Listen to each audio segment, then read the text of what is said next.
Hello everybody, thank you for joining us for another story time.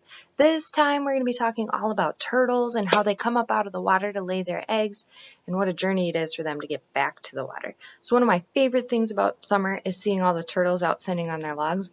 And I have also seen a lot of turtles coming up out of the water to lay their eggs. So all through the month of June, we can see painted turtles and snapping turtles, maybe some other kinds of turtles.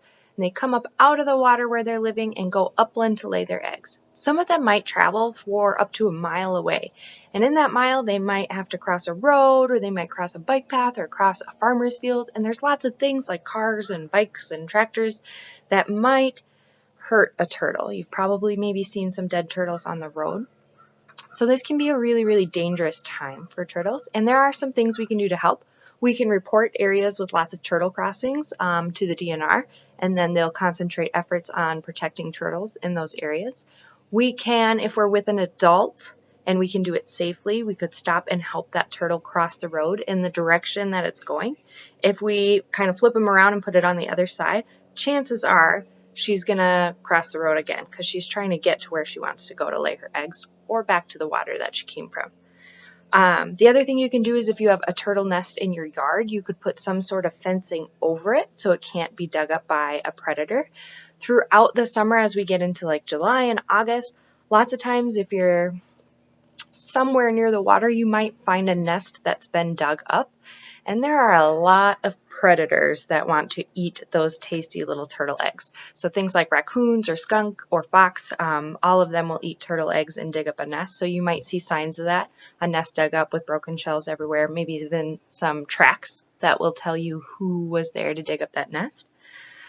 And then as we get into later in the summer, August, September, maybe even October, our turtles are actually hatching out of their nests. So you might see baby turtles. But you might not see any baby turtles because where we are this far north, a lot of our turtles, especially our painted turtles, our blandings turtles, and even some of our snapping turtles, the new hatchlings will actually overwinter in their nest. So if you think about the end of summer, early fall, a lot of animals are getting ready for winter, and that means they're eating a lot of food. So that means our predators are really active during that time. So it's not really a great time for a baby turtle to come out of its nest. It also, if you think about things like a turtle might eat, especially a baby turtle, so insects and bugs, our insect and bug population is starting to go down at the end of summer. So there's not a lot of food available for our baby turtles. So scientists think that turtles have a way of kind of sensing their environment and deciding if they're going to come out of their nests or not. So they might emerge in the fall and they might wait and emerge in the springtime. So if you find a little baby turtle in May or really early in the summer, that turtle is probably from last year's eggs and it stayed in its nest all winter long and then came out the following spring, which is pretty cool.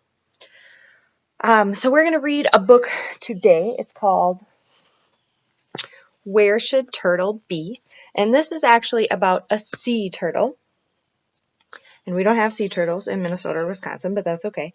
But it's the same kind of thing for a sea turtle. They lay their eggs up on land, and the baby turtles have to get back into the water. And there's a lot of different things that might happen to a baby turtle before it can get back into the water.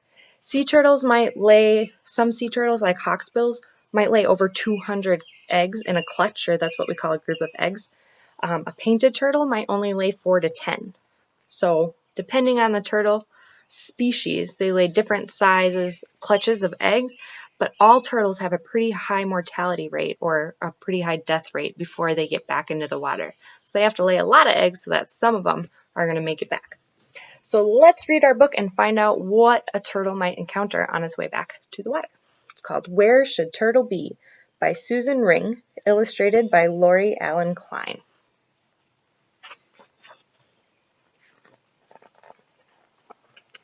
Turn you here so you can really see the book.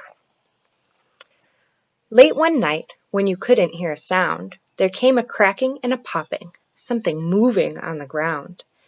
Inch by inch, a turtle slowly broke away from its nest on the beach and headed for the bay. See, all those baby turtles headed for the ocean. Guided by the lights, he knew they were key to finding his new home, wherever that should be. But the lights weren't stars, and the lights weren't the moon. They were houses and cars, and he turned too soon. So baby turtles follow lights out to where they think they should be, so the moon or the stars over the ocean. And a lot of times, man-made lights have really impacted a turtle's migration back to the water. So this poor little turtle went the wrong way because he was looking at the wrong light. When Turtle stopped to rest by an old and crooked tree, he said, "I think I'm lost. This isn't where I ought to be."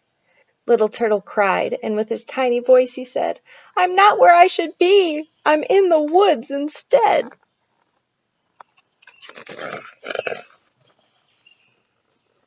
A bear came out when he heard the turtle's plea. He said, "A box turtle. That's what you could be. You wouldn't have to swim. You could feast on fruit. You could crawl around the forest and sleep a lot to boot."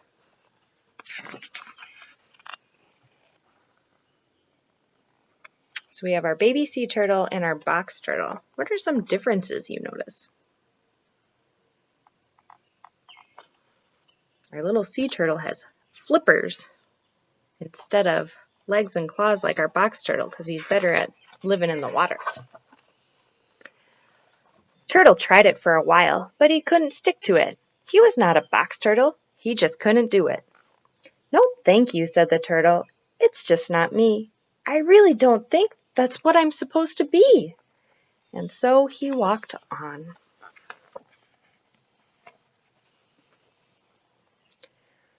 When Turtle stopped to rest by a cattail in the sun, he said, "Where am I now? Can you help me, anyone?"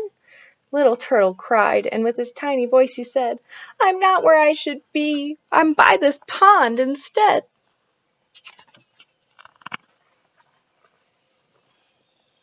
A frog jumped down when he heard the turtle's plea. He said, "A painted turtle. That's what you could be. You could sit on logs, and you could munch on bugs. You could stroll around the pond and slurp down slugs."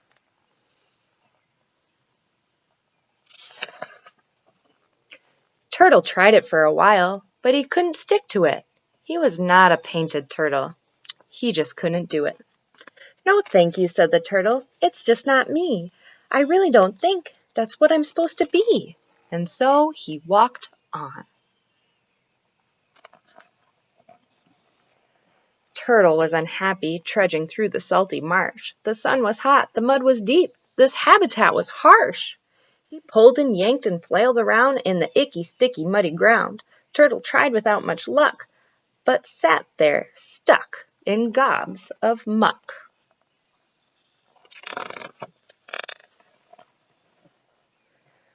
A beetle flew down when he heard the turtle's plea. He said, "A diamondback terrapin, that's what you could be. You could crawl on the mud, you could crunch salty snails, you could also eat clams, and—" "Wait," the turtle shouted. "I won't try it for a day. I'm not a terrapin. I must get on my way." Then the turtle whispered, "You know, it's just not me. I really don't think that's what I'm supposed to be." Then Beetle tickled Turtle's shell.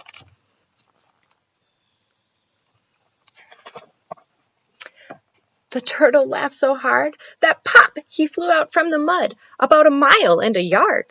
Little Turtle cried, and with his tiny voice he said, "I was looking for my home, and ouch, my head is sore instead."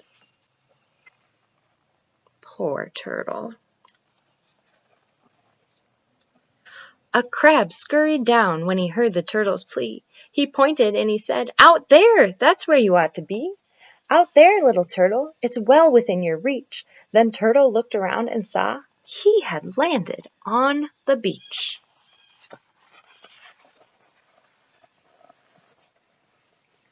Inch by inch he headed out that way, from the soft and sandy beach to the salty Silver Bay. Then Turtle slid in and he shouted, "This is me, 'cause I'm supposed to be a turtle in the sea." Finally made it home, and they have some information about the different turtles that we saw in the book because they all live in different habitats, But no matter what kind of turtle, all of our turtles, well, I shouldn't say all of them. We do have some turtles that live in the forest, but most of our turtles are going to spend a significant amount of their life in the water, and all their eggs are always laid on land. So they have to get back to the water as a baby turtle, and it can be a dangerous journey. I will post some resources with this video if you want to know more about how you can help turtles during the nesting season where you live. And hopefully you can get out and go find a log that's full of turtles sunning, or maybe you'll find a turtle nest or a turtle egg and get out and explore. Thanks for joining us, and we'll see you later.